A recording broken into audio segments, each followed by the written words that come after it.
A movie being predictable isn't necessarily a bad thing, as long as those obvious plot beats are hit with some style and conviction. Sometimes films will unfurl their narrative in such an obvious manner though, often aided by spoilerific marketing, that audiences simply assume they're being tricked, leaving them waiting for a rug pull that never actually happens.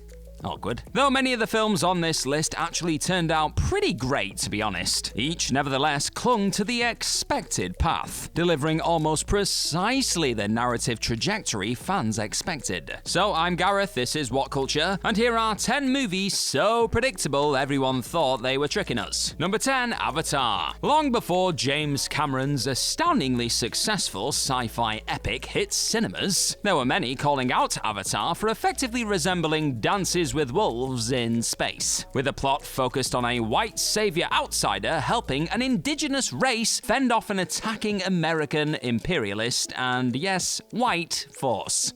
Oh, and he also falls in love with one of the locals for good measure. Now, Cameron, to his credit, freely admitted the similarities to Kevin Costner's Oscar-winning Western and to other Elemental stories months prior to Avatar's release. But even so, the marketing suggested such a down-the-line, to-the-beat narrative that fans simply assumed the master filmmaker was setting them up for an eventual gotcha surprise. But, well, what you see is what you get here. And despite the not insignificant backlash against the film, its astronomical box office success, something even Avengers Endgame was unable to top, makes a persuasive argument that predictable isn't a problem if the presentation is unique enough. Cameron knew exactly what he was doing with his ultra-broad narrative and characters, because it helped make a story about blue cat people accessible across the globe, allowing the movie's environmental message to penetrate literally hundreds of millions of viewers. The follow-up didn't do too badly either. Number 9, Avengers Infinity War. Avengers Infinity War is a textbook example of filmmakers simply giving the audience what they want and what best fits the narrative, no matter that it was the most obvious route possible. With Infinity War effectively being the first part of a 2-film saga, pretty much everyone predicted the film to end with Thanos snapping his Infinity Gauntlet-clad fingers, concluding the film on a grim cliffhanger, ensuring fans would eagerly anticipate the sequel. And well, that's exactly what happened. Now sure, the film did have a few sneaky surprises, namely the reappearance of Red Skull, the death of Gamora, and that glorious group trailer shot being missing from the actual movie. I'm still not over it. But given how even Infinity War's marketing played up the devastation of Thanos snapping his fingers, it is surprising how it actually happened without any subversion whatsoever. The MCU and the Russo brothers movies in particular have relished toying with audience expectations, namely keeping Cap alive several times when he seems destined for the grave. But they knew better than to jerk fans around here for the sake of a surprise. This was the right time for the snap, and it clearly didn't matter that everyone was expecting it. Amusingly, writers Christopher Marcus and Stephen McFeely did consider saving the snap for Endgame's first act. But given how everything turned out, they absolutely made the right call here, didn't they? Number 8, Spectre. And now for a different kind of predictable movie. One that proved utterly deflating in how easily fans figured it out. Between the totally not obvious casting of Christoph Waltz as Franz Oberhauser, who of course turned out to be Blofeld, and the film's first teaser trailer making it blatantly clear that 007 had a secret brother, it was hilariously easy to see where things were going. Despite Waltz insisting pre-release that he wouldn't be playing Blofeld, he was. And despite all the usual globe-trotting super spy shenanigans, the spine of Spectre's story turned out the wrong kind of predictable. Fans quite understandably assumed that Blofeld would have a more compelling motive against Bond than simply daddy issues, but they were clearly giving the script too much credit, because that's ultimately all it boiled down to. And while we're talking about Bond movies, I want to know right now, who do you think should be the next Bond and take over from Daniel Craig? You let me know in the comments section down below. And number 7, Jurassic World. Between Star Wars The Force Awakens, Creed, Terminator Genesis, and Jurassic World, 2015 really was the year of nostalgia-fueled reboot sequels, and the 4th entry into the Jurassic Park franchise proved to be an especially transparent, by-the-numbers blockbuster. Though Jurassic World certainly looked different enough to the previous films, and touted an entirely new cast of characters, the A to Z narrative throughline was largely a retread of what we've seen before. A business shady operations give way to dinosaurs getting loose and trying to slaughter, well, everyone until the good dinosaurs dinosaurs save the day. Protagonists Owen and Claire admittedly aren't total facsimiles of prior franchise protagonists, but pairing the goofball tough guy with the uptight businesswoman was such a played out way to go. Elsewhere, you've got two child characters thrown into the mix.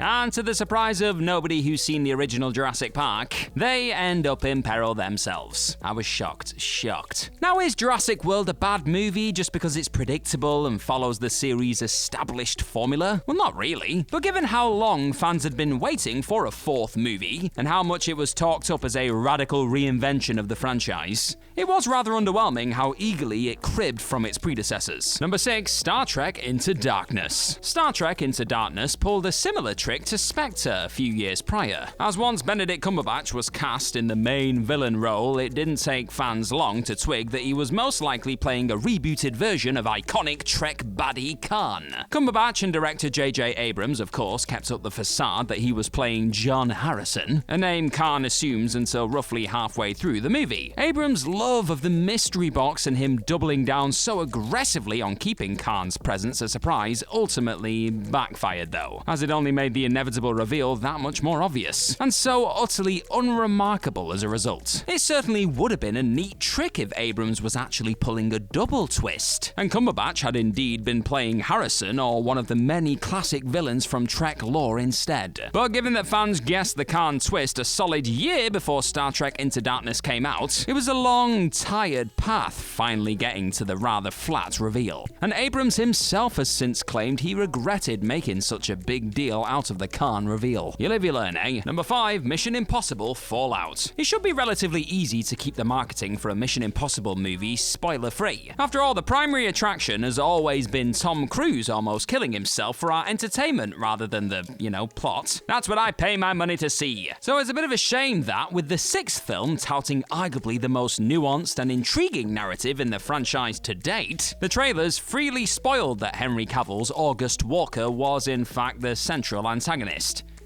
In fact, this was so obvious that some fans began to doubt their own spoiler sense, and assumed that the film would end with Cavill joining the team, Fast and Furious style, effectively serving as Jeremy Renner's replacement. But the plentiful clips of Walker and Cruise's Ethan Hunt chasing each other in helicopters and fighting atop a cliff were all represented in earnest and taken from the very end of the movie's third act. Given that Fallout could have focused its marketing on the film's other villain, the returning Solomon Lane, the emphasis on Walker felt like a misdirect. But bizarrely enough, the trailers were playing it totally straight for some reason. Odd. Number 4, Creed. Ryan Coogler's Creed is one hell of a boxing movie, with some even arguing that it was as good if not better than Rocky itself. It's an impressive achievement when you consider that pretty much every review of Creed referred to it as a not-so-loose remake of Rocky, with Michael B. Jordan assuming the underdog boxer part, while Sylvester Stallone slid effortlessly into the weathered trainer role. Though Adonis Creed and Rocky Balboa have their obvious differences, Creed doesn't really do much to paint outside the box and fulfills most of the expected plot beats, namely having the protagonist lose the final fight but earn everyone's respect in the process. Where have we seen that before? The trailers also quite eagerly leaned into the similarities between Creed and Rocky, enough that many assumed the film would surely end with Creed actually winning his fight. But Coogler's film understood how effective the basic familiar goods could be when executed with real panache. And so Creed scored rave reviews and even an Oscar nomination for a never better Stallone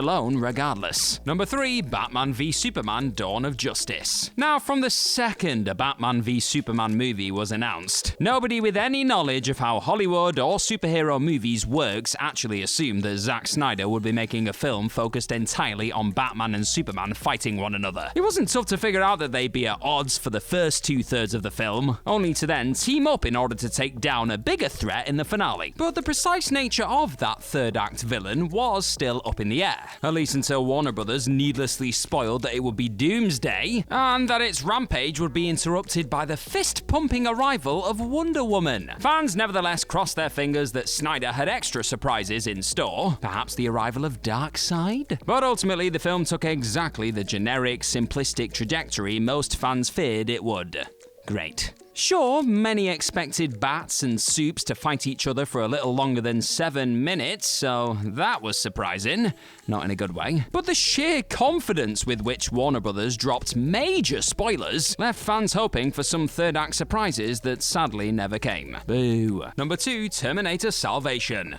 The Terminator franchise is notorious for spoiling pretty much every major twist it's ever had in the trailers. And Terminator Salvation's marketing committed perhaps the most baffling spoilerific sin of all by shamelessly revealing the mid-film twist that Marcus Wright is in fact a human-cyborg hybrid. Despite the intriguing potential of this big reveal, it gave many fans enough of a clue to guess that Marcus would end up sacrificing himself to save John Connor. Still, there was hope that Marcus' identity would be revealed early on, perhaps at the end of the first act, making way for other, more surprising twists and turns that hadn't been spoiled yet. Fingers were crossed. Sadly, that wasn't the case at all, though. And presumably in the hope of getting butts in seats, they gave away the movie's most interesting reveal for free, consequently allowing fans to piece together the ending. Great move. Number 1, Ender's Game. You've got to begrudgingly admire a film that quite literally spells out its big twist ahead of time. Both the trailers and posters for Ender's Game actually tell the viewer this is not a game, a line that might sound like nothing more than a cool yet hollow catchphrase, until you watch the film and realize its climactic twist reveals that Ender's successful training exercise was actually a real genocide against an alien race. Granted, spoilers were freely available before the movie even started shooting, it being based on a book and all, but it's a shame the marketing implanted the idea in viewers' heads before they even sat down to watch it. And if you still hadn't figured it out, some of the posters even had the gall to show Ender annihilating the alien planet. Yeah, thanks for that. For anyone unfamiliar with Orson Scott Card's novel, it really seemed too obvious a reveal to be true. And yet, there it was in plain sight. If you've had fun with this video today, then continue your YouTube journey with another What Culture video right here. Have a wonderful day. See you later.